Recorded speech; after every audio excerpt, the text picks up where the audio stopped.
Fancy garment and kids mall, sherwani, coat pant, 3 piece, suiting, shirting, tailoring, बच्चे और बच्चियों के लिए कई सारे कपड़ों की वैरायटियां। हमारा पता आयशा नगर पुलिस स्टेशन के सामने, हजार खोली, मालेगांव। प्रोप्राइटर चांद खान।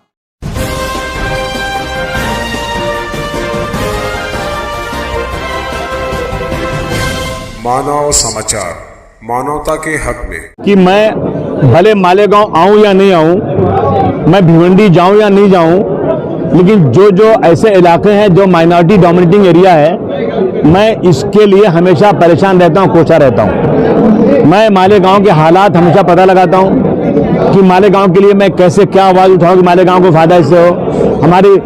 हमारे हम मजलूम कौम के लोग हम लोग हैं, हमारे साथ इंसाफ नहीं हो रहा है, तो कम से कम अगर मुझे ऊपर वाले ने ये ताकत दिया है कि मैं असेंबली में बैठकर कुछ सवालात उठाकर कुछ भलाई कर सकता हूं, तो मैं कोशिश करता हूं।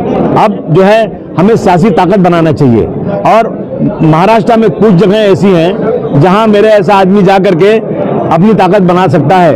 इसलिए मैं मालेगांव आया हूं कि मैं एक सियासी ताकत बनाऊं, ताकि असेंबली के अंदर जो मैं 2 MLA हूं, मैं 5, 6, 7, 8 MLA हो जाऊं और इस सरकार की नकेल पकड़ूं कि जहां जहां माइनॉरिटी का इलाका है वहां इनके दिलों में दर्द क्यों नहीं है, वहां के लिए ये लोग काम क्यों नहीं करते। मैं देखता हूं बगल में नासिक, मैं देखता हूं मुंबई के वाले थाना, जो माइनॉरिटी इलाका नहीं वो तरक्की कर रहा है, और आज जो माइनॉरिटी को फंड मिलता है 500-600 करोड़ रुपया अनाउंस होता है, उसका 3 से 4% खर्च होता है, बाकी सब वापस चला जाता है। पहले तो छप जाता है अखबार में कि 600 करोड़ दिया सरकार ने, लेकिन मैंने भी कहा ना कि जितनी माइनॉरिटी की तादाद है महाराष्ट्र में, उतनी SC/ST की तादाद है, उनको 20-20 हजार करोड़ मिलता है और हमें 600 करोड़ मिलता है, और हमारा खर्च नहीं होता, उनका उतना खर्च होने के बाद एक्स्ट्रा पैसा मिलता है उनको। तो इस लड़ाई को लड़ने के लिए हमें असेंबली में ताकत चाहिए, इसीलिए मालेगांव आया हूँ। भाई, आने वाले दिनों में किस पार्टी से मालेगांव और जहाँ भी महापालिका के चुनाव है, किस पार्टी से अलायंस करेंगे? देखिए, मैं मालेगांव में ज़्यादा सीटें चुन के आना चाहता हूं। जब मालेगांव के लोग मेरे साथ आएंगे तो मैं कम से कम दिखा सकता हूं राष्ट्रवादी पार्टी को, कांग्रेस पार्टी को, जो अपने आप को सेक्युलर कहते हैं, हालांकि सेक्युलर तो नहीं है, लेकिन वो दिखा सकते हैं। मैं दिखा सकता हूं मेरे पास मालेगांव में सबसे ज़्यादा मेंबर हैं, तो मैं मालेगांव में जीत करके अलायंस में सीट ले सकता हूं, नहीं तो अकेले लड़ूंगा सीट में। तो इसलिए हम जहां जाएंगे हमारा वर्चस्व बढ़ेगा, तो हम हकदार होंगे वहां की सीट लेने। नहीं, कभी नहीं करूंगा मैं ऐसे लोगों से अलायंस कभी नहीं कर सकता जो ये कहे कि मैं अस्पताल में गया था और खून चिल्लाया जा रहा था, और मैंने जब मैं गया तो मैंने 15 बोतल खून दिया। 15 बोतल खून आदमी दे नहीं सकता, और मैं अल्लाह को हाजिर नाजिर जानकर कह रहा हूं कि मैं सोता था, एक बाटल देता था, बाटल लेके भागता था, फिर आता था, फिर सोता था, फिर बाटल लेके भागता था। जो चीज इम्पॉसिबल है वो अल्लाह को हाजिर नाजिर जानकर कहे। वो कहता है कि जब मुझे गोली लगी तो मैं इस वक्त जो है मक्का मस्जिद के हाथे से बोल रहा हूं, मुझे गोली लगी तो मेरे सर पर एक आदमी का हाथ आया, मैंने कहा कौन है आप? उसने कहा रसूलुल्लाह। ऐसे झूठ बोलने वाले सर कैसे?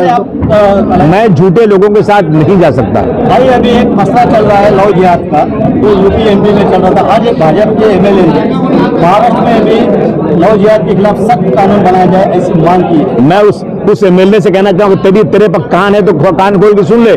मानकुश शिवाजी नगर जो मुंबई में मेरा इलाका है, वहाँ एक गैर मुस्लिम हिंदू लड़के ने मुस्लिम 14 साल की लड़की को लेकर चला गया। ये कौन सा जिहाद है? मैं कह रहा हूँ कि मुंबई के मस्जिद बंदर पे जो डोंगरी में लगता है इलाका, डोंगरी पुलिस स्टेशन में, वहाँ भी एक 15 साल की लड़की को एक हिंदू लड़का लेकर चला गया। वो कौन सा जिहाद है? यहाँ आप जो है, अगर कोई लड़का मुस्लिम लड़का हिंदू लड़की को ले जाता है तो पूरा RSS जाकर के तोड़ देता है, मार देता है, कुछ भी कर देता है, और मुस्लिम को हिंदू ले जाता है तो कोई आवाज ही नहीं उठती। इस देश के अंदर बहुत बड़ा जुल्म और नाइंसाफी हो रही है। मुसलमान जो है सर MIM की तरफ ऊंचे चले जा रहे हैं, क्या ये धोखा है? मैं कह रहा हूं धोखा हो या ना दो, जिसको जहां जाना हो जाए, जिसको अल्लाह जो तौफीक दे, लेकिन मैं जानबूझ करके कोई गलत काम नहीं करूंगा। होगा, जल्दी होगा, तो देखेंगे, परखेंगे। आजमाए को आजमाया नहीं जाता, मोमिन एक दिल से दोबारा डसा नहीं जाता, ये हमें कहा गया है। मैं देख रहा हूँ, मैं कोई अच्छे छवि का आदमी मिलेगा जो बिकने वाला नहीं होगा, जो है अपना जो करप्शन नहीं करेगा, ईमानदारी से काम करेगा, ऐसा कोई आदमी मिलेगा तो मैं उसको हाथ जोड़ के बना दूंगा। अफजल खान की कब्र के पास जो अतिक्रमण किया गया था, वो मामला सुप्रीम कोर्ट तक पहुंचा है। तो इस मामले में क्या कहेंगे आप? देखिए, ऐसा है कि हर मसले में मुसलमानों को जो है ना बेइज्जत किया जा रहा है। हर मसले, अफजल खान ने क्या किया था क्या नहीं किया था, ये लड़ाई कोई जात बरादरी की नहीं थी, ये लड़ाई राजकाज की थी, राज करने की थी।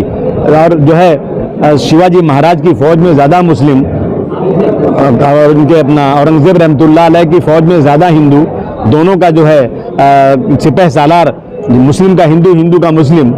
तो ये कोई लड़ाई मजहबी नहीं थी। लेकिन आज जो लोग बैठे ना, बहुत ओछी सोच के लोग बैठे हुए हैं। ये सिर्फ और सिर्फ यहाँ की जनता के आंखों में धूल ठोक करके दिखाना चाहते हैं कि मुसलमान जालिम था, मुसलमान ऐसा था। और हालांकि अगर असलियत देखी जाए तो कुछ और ही है। 12 नवंबर मामले को कल 1 साल मुकम्मल हो जाएगा, आप साल भर कहाँ थे? किसका? 12 नवंबर मामले को मैं साल भर बम्बई में एयर कंडीशन में बैठा हुआ था, मजा कर रहा था। और क्या बताऊं आपको, मैं 12 नवंबर के लिए मैंने जो कुछ किया, जो कर सकता था, यहाँ का वफद मेरे पास आया। सुनो ना भाई, लिसन टू मी यार, सुनो से मेरी बात हो गई। यहाँ के लोग मेरे पास आए, मैं उनको होम मिनिस्टर के पास ले गया, मैं उनको चीफ मिनिस्टर के पास ले गया, मैंने असेंबली में चिल्लाया। और क्या करूँ, सर बोलूँ क्या मेरा? बोलिए सर। भाई सिविल कोड नाफिज करने की तैयारी शुरू हो गई है, कुछ स्टेट में लोग तैयार हो गए, महाराष्ट्र में भी करने की तैयारी हो सकती है। देखिए, ऐसा है ना कि जब ये लाएंगे कॉमन सिविल कोड, तो मुसलमान कम, लेकिन जो दूसरे जात बरादरी के लोग हैं, आदिवासी हैं, क्रिश्चियन हैं, बहुत सारे लोग हैं जिनकी रस्म रवाज अलग है, ये सब इसकी मुखालफत करेंगे। मैं समझता हूँ कि मजहब पे चलना हमारा हक है।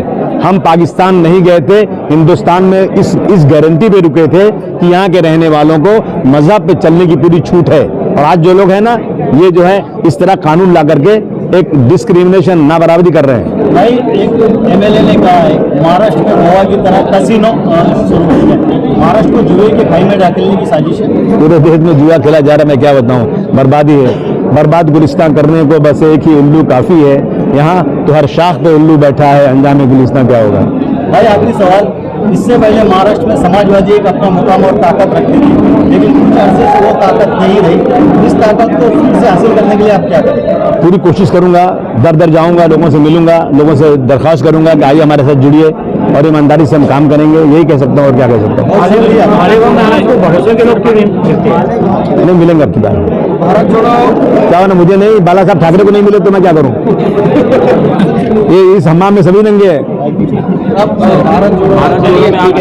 नहीं, मैं क्यों जाऊंगा, मैं नहीं जाऊंगा। भारत जोड़ो करें वो, मैं दुआ कर रहा हूँ कि कांग्रेस मजबूत थोड़ा हो जाए ताकि बीजेपी से लड़े। समाजवादी पार्टी और दूसरी पार्टियां जो क्षेत्रीय पार्टियां, राज्य पार्टियां हैं, तो लड़ने के लिए वही, लेकिन कांग्रेस मजबूत नहीं हो पा रही है। कांग्रेस थोड़ा सा, अगर मैं कहूँ कि मालेगांव में ब्लास्ट हुआ तो कौन सी पार्टी थी? कांग्रेस थी। बम्बई में ब्लास्ट हुआ, 6 लाख दिया, 1 लाख क्यों दिया?